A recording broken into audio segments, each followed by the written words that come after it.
Bonjour, aujourd'hui je vais vous parler du syndrome de l'intestin irritable. Nous allons entrer en détail dans ce syndrome, les manifestations, comment est-ce qu'on pose le diagnostic, comment est-ce qu'on prend en charge cela. On parle de syndrome de l'intestin irritable ou colopathie fonctionnelle. Allons-y. Donc, tout d'abord, je rappelle que l'intestin grêle, c'est cette partie du tractus digestif qui est environ d'un diamètre de 2 à 4 cm, avec une longueur qui peut atteindre jusqu'à 4 mètres. Si on déplisse cet intestin, ça peut représenter une surface de 300 mètres carrés, l'équivalent d'un court de tennis double. Il y a trois parties. Donc la première partie ici, c'est la partie qu'on appelle le duodénum. Ensuite, il y a le jéjunum et finalement l'iléon. À côté de cet intestin grêle, il y a le côlon, qui est une partie un peu plus large au niveau de l'intestin, qui lui a un diamètre de 5 à 8 cm et une longueur qui peut aller autour de 1 mètre, 1 mètre 50. On a plusieurs parties. On a le côlon ascendant, le côlon transverse et le côlon descendant, ensuite le sigmoïde et le rectum. Donc ceci est l'anatomie du tube digestif. Et ce qui est important, c'est de savoir que dans le tube digestif, il y a un milieu vivant avec des milliards de bactéries, beaucoup plus que de cellules humaines qui sont présentes dans notre intestin. Juste une petite parenthèse, les bactéries, il y en a partout, il y en a sur la peau, il y en a au niveau du nez, de la bouche, au niveau vaginal. Donc on est un organisme vivant avec beaucoup de bactéries. Et dans le tube digestif, ces bactéries vont jouer plusieurs fonctions. Une des fonctions, par exemple, que les bactéries vont jouer, c'est la production de gaz intestinaux. Donc il y a trois façons d'avoir des gaz au niveau de l'intestin. La première façon, c'est lorsqu'on parle, on avale de l'air, on prend cet air qui va dans le tube digestif. Deuxième façon, c'est la production par les bactéries qui vont fermenter et libérer des gaz. Et troisième façon, c'est par le sang, de l'air qui vient du système vasculaire vers le tube digestif. Il y en a plusieurs. Il y a du CO2, il y a de l'oxygène, du méthane, du nitrogène, de l'hydrogène, des acides gras volatiles et certains gaz très nauséabonds. Donc chaque jour, on va pouvoir péter jusqu'à 20 fois par jour, ce qui est considéré comme normal, mais chez certaines personnes peuvent abondamment péter et voire avoir des distensions importantes au niveau de leur intestin, soit l'intestin grêle ici, soit au niveau du côlon. Donc le ballonnement peut souvent être associé à cette distension aérique, mais ça peut être aussi associé à la présence de sel dans le contexte de constipation.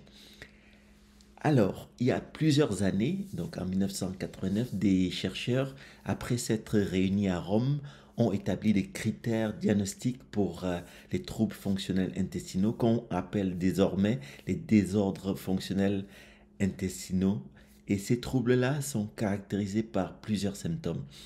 Au fil du temps, il y a eu les critères de Rome, la ville de Rome 1, les critères de Rome 2, 3 et actuellement les critères de Rome 4. Ces critères doivent inclure des maux de ventre qui apparaissent au moins une fois par semaine et depuis au moins 3 mois. Et ce qui est important, c'est que les maux de ventre doivent être associés soit à des selles plus rares, soit à des selles plus fréquentes, et aussi à des selles dont la consistance est modifiée.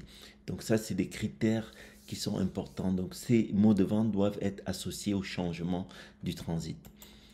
Alors ici, je vous ai mis l'échelle de Bristol. Vous pouvez regarder et me dire en commentaire quel type de Bristol vous êtes. Et c'est important de pouvoir regarder ces selles parce que ça permet aussi de voir si on a une alimentation assez riche en fibres. On en a parlé dans d'autres vidéos que vous pouvez retrouver aussi dans ce compte. Alors dans le contexte de syndrome de l'intestin irritable, il y a plusieurs catégories. Certains qui ont une forme avec constipation, d'autres avec diarrhée, d'autres avec alternance de constipation-diarrhée et d'autres qui ont une forme pas très classifiée. Dans le contexte de la forme avec diarrhée, les symptômes souvent rencontrés seront le mal de ventre, sensation de lourdeur, pesanteur, ballonnement, distension et surtout urgence pour aller à la toilette et des selles qui peuvent être liquides ou déchiquetées.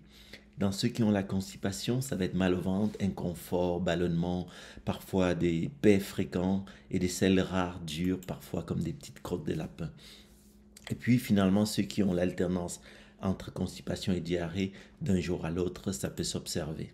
Alors c'est quelque chose de très fréquent. Donc à l'échelle mondiale, près de 5 à 15% des personnes souffrent de ces désordres fonctionnels gastro-intestinaux et en particulier dans le contexte de l'intestin irritable, c'est quelque chose qui touche beaucoup de personnes. Alors les causes sont assez multiples. Il y a certaines prédispositions génétiques. On le voit par exemple dans certaines familles, des personnes qui ont plusieurs cas dans la famille, par exemple chez les jumeaux aussi. Il y a certains traumatismes dans l'enfance, notamment les stress que les personnes ont subis pendant l'enfance, comme des sévices, des abus, négligence. Et certaines personnes vont déclencher ces troubles après une infection comme une gastroentérite. Il y a des personnes qui ont des problèmes de motricité, soit en trop, soit en pas assez. Et finalement aussi un déséquilibre du microbiote qui peut s'observer. Et tout récemment, la notion d'une hypersensibilité du système nerveux autour des intestins est celui qui est mis en avant, avec notamment l'axe intestin-cerveau, qui est un axe bidirectionnel. C'est comme une autoroute à deux voies. Le cerveau envoie des informations à l'intestin et l'intestin lui envoie des informations au cerveau. Et cet axe-là explique pourquoi certaines personnes vont avoir, par exemple, envie d'aller à la toilette lorsqu'il y a une émotion forte. On voit tout de suite qu'il y a cette communication entre les deux. Donc, le déséquilibre du microbiote est aussi une hypothèse, notamment en lien avec des possibles de la perméabilité des intestins, ce qu'on appelle les intestins poreux, mais ça reste encore controversé. Alors, pour diagnostiquer l'intestin irritable, il faut des symptômes. Et donc, on parle aux patients, on leur demande ce qu'ils ont comme symptômes. Et j'avais fait une vidéo pour vous aider à vous préparer à cette rencontre. Vous pouvez retrouver la vidéo dans la bio de ce compte. Ensuite, le médecin va vous examiner. Il y a des signes cliniques qui vont être regardés. Et très rarement, il y a besoin de faire des bilans parce que la plupart du temps, c'est un diagnostic clinique. C'est un diagnostic qui repose sur des symptômes cliniques. Pas besoin d'imagerie, pas besoin d'endoscopie, sauf s'il y a des signes d'alarme. Et les signes d'alarme peuvent être par exemple la perte de poids, du sang dans les selles, de la fièvre, de l'anémie ou la sensation d'une petite masse abdominale à l'examen clinique. Dans ce cas-là, certains médecins vont demander des examens. Et un examen particulier qu'on demande souvent chez les personnes qui se plaignent de syndrome de l'intestin irritable, c'est le dosage de l'anticorps antitransglutaminase, qui est un marqueur de la maladie cœliaque. Et c'est un test qui se fait facilement, c'est une prise de sang. Alors, comment traiter ça? Ça, c'est une question que beaucoup de personnes se posent. Comment traiter? On a mal et tout. Donc, il y a beaucoup d'approches au niveau du traitement. Donc, il y a des médicaments et puis il y a la psychothérapie.